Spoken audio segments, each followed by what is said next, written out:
오늘 말씀은 시편 86편입니다. 여호와여, 나는 가난하고 궁핍하오니 주의 귀를 기울여 내게 응답하소서. 나는 경건하오니 내 영혼을 보존하소서. 내 주 하나님이여, 주를 의지하는 종을 구원하소서. 주여, 내게 은혜를 베푸소서. 내가 종일 주께 부르짖나이다. 주여, 내 영혼이 주를 우러러 보오니 주여, 내 영혼을 기쁘게 하소서. 주는 선하사 사죄하기를 즐거워하시며 주께 부르짖는 자에게 인자함이 후하심이니이다. 여호와여, 나의 기도에 귀를 기울이시고 내가 간구하는 소리를 들으소서.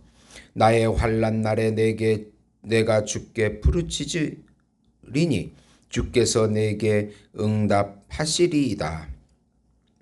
주여, 신들 중에 주와 같은 자 없사오며 주의 행하심과 같은 일도 없나이다.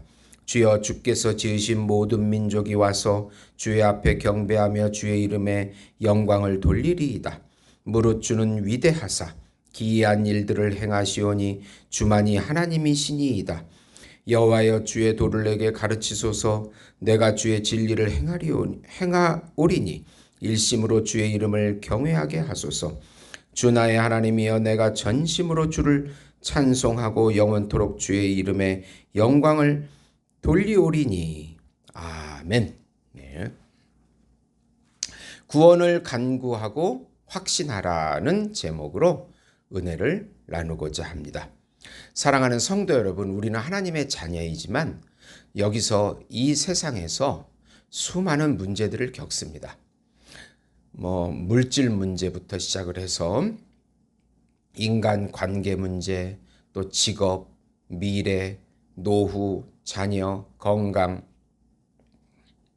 좀 더 크게는 요즘과 같이 우크라이나 러시아 전쟁, 또 중동 전쟁, 재난, 홍수, 가뭄, 지진, 수많은 사건들이 2023년도에도 일어나고, 그런 비참한 상황들을 우리 삶에서 분명 겪고 있는 것입니다. 언제 들이닥칠지도 모르는 그런 재난들을 안고 우리는 살고 있습니다. 또 대부분 나에게 왜 이런 고난이 왔는지도 모르면서 의아해하면서 당황스럽기도 하고 해결될 기미조차도 없는 삶을 우리는 받아들이고 또 살아나가야 합니다. 오늘 86편을 지은 다윗은 어릴 때 목동 생활을 하다가 갑자기 사무엘에게 기름 부음을 받고 그때부터 잘 될 것 같지만 잘 되는 것이 아닌 고난이 시작이 되었습니다. 왕이 될 때까지 수많은 전쟁과 모함과 광야 생활과 생명의 위기를 수도 없이 겪으면서 다윗은 자기 인생 전체가 하나님 손안에 있다는 사실을 경험 속에서 깊이 깨닫게 됩니다. 자기의 죄로 고난을 겪기도 하고, 또 억울해서 모함을 당하기도 하고, 자식에게 왕자리를 뺏기기도 하고, 수많은 그런 고난 가운데서 하나님의 구원의 손길을 깊이 체험한 것입니다. 그런 가운데 이 시를 지은 것입니다. 하나님의 인자하심의 성품을 의지하여 구원을 간구하고 확신하라는 내용입니다. 우선 어려운 환경에 처할 때 예수님께 구원을 호소하라. 오늘 말씀은 다윗이 어려운 환경 가운데서 구원을 간구하는 비탄시입니다. 다윗 언약을 받은 하나님의 대리 통치자인 다윗 왕은 수많은 대적들로부터 고난과 유업을 당해왔습니다. 다윗은 장인인 사울왕, 아들인 압살롬, 주변의 친구들로부터 수많은 모함과 위기들을 겪으면서 고비마다 자신의 처지를 호소하고 구원을 간구했습니다. 자신은 가난하고 궁핍하다고 고백합니다. 왕인데 이런 고백을 합니다.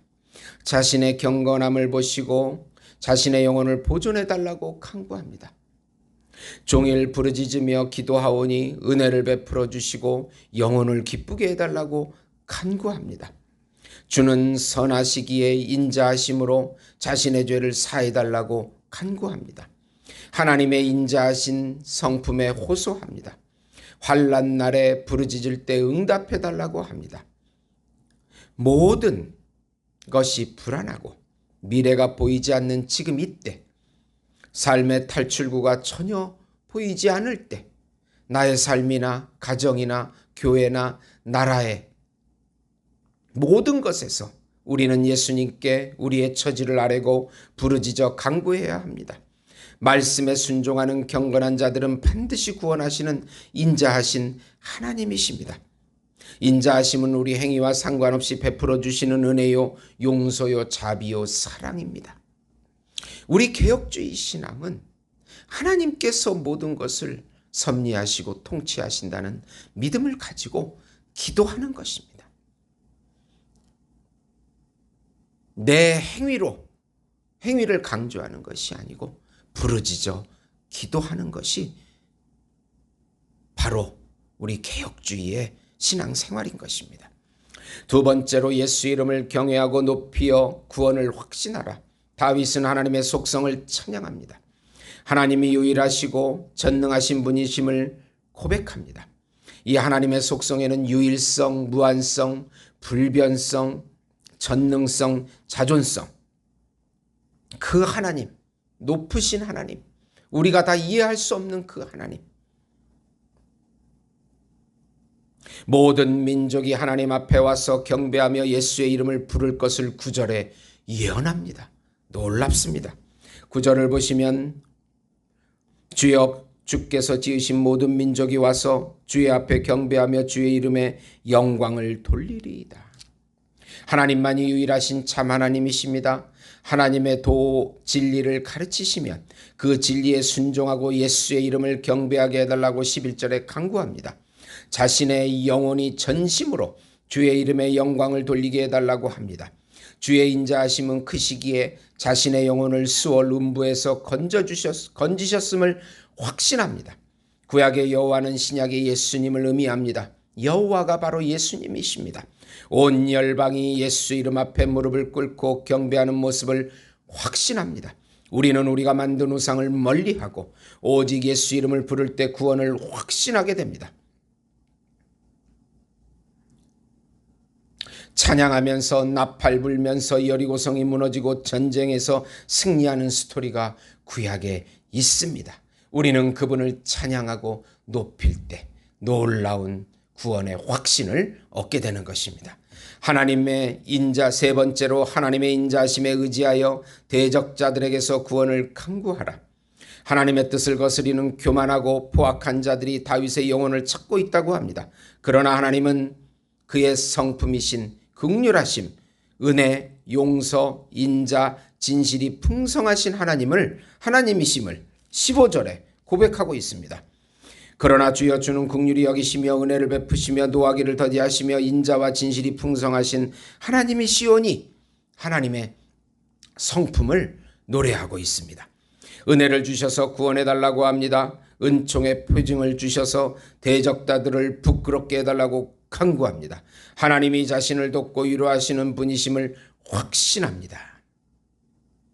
우리가 어려움에 처했을 때 우리를 비난하고 비웃는 사람들 앞에서 하나님께서 나와 함께 하시는 표징이 나타날 때 그들은 당황하게 될 것입니다. 우리의 삶은 하나님의 절대주권 앞에 있습니다. 사단과 악의 신자들을 괴롭히고 영혼을 찾으려 할 때 예수 안에서 구원을 간구하고 안식을 누리게 되는 것입니다. 하나님은 반드시 하나님을 찾는 자들에게 구원과 위로와 보호를 주신다는 믿음을 가지고 우리는 살아가는 것입니다. 기도하는 것입니다. 빌립보서 2장 9절에서 11절 보시면 이러므로 하나님이 그를 지극히 높여 모든 이름 위에 뛰어난 이름을 주사 하늘에 있는 자들과 땅에 있는 자들과 땅 아래에 있는 자들로 모든 무릎을 예수 이름에 꿇게 하시고 모든 입으로 예수 그리스도를 주라 시인하여 하나님 아버지께 영광을 돌리게 하셨느니라. 하나님이 주신 놀라운 최고의 계시이신 예수의 이름을 부르면서 구원을 간구할 때 하나님께서 놀라운 은혜의 표징을 주셔서 하나님께 영광을 돌리게 해 주신다는 약속이 여기에 들어있는 것입니다. 얼마나 이 사회가 불안한 삶 가운데 우리가 살아나가고 있습니까? 예수 안에서 예수의 이름을 부르면서 예수님을 찬송하면서 안식처를 삼을 때 하나님께서 놀라운 보호와 위로와 인도와 긍휼과 구원을 베풀어 주실 것을 믿고 승리하시는 우리 성도 여러분이 되시기를 예수님의 이름으로 축원드립니다. 하나님 아버지, 오늘도 삶의 위기의 순간순간마다 예수의 이름을 부르게 하시고 예수님을 찬양하게 하시고 악한 영을 떠나가게 하시고 절망, 좌절, 비통, 분노 등이 다 떠나가게 하시고 예수의 이름으로 승리하는 하루 되게 주시옵소서. 선교의 문을 열어주시고 전도의 문을 열어주시고 하나님, 놀라운 하나님 나라의 확장의 징표들을 우리의 믿음을 통해서 나타내 주시옵소서. 예수님의 이름으로 기도드리옵나이다. 아멘.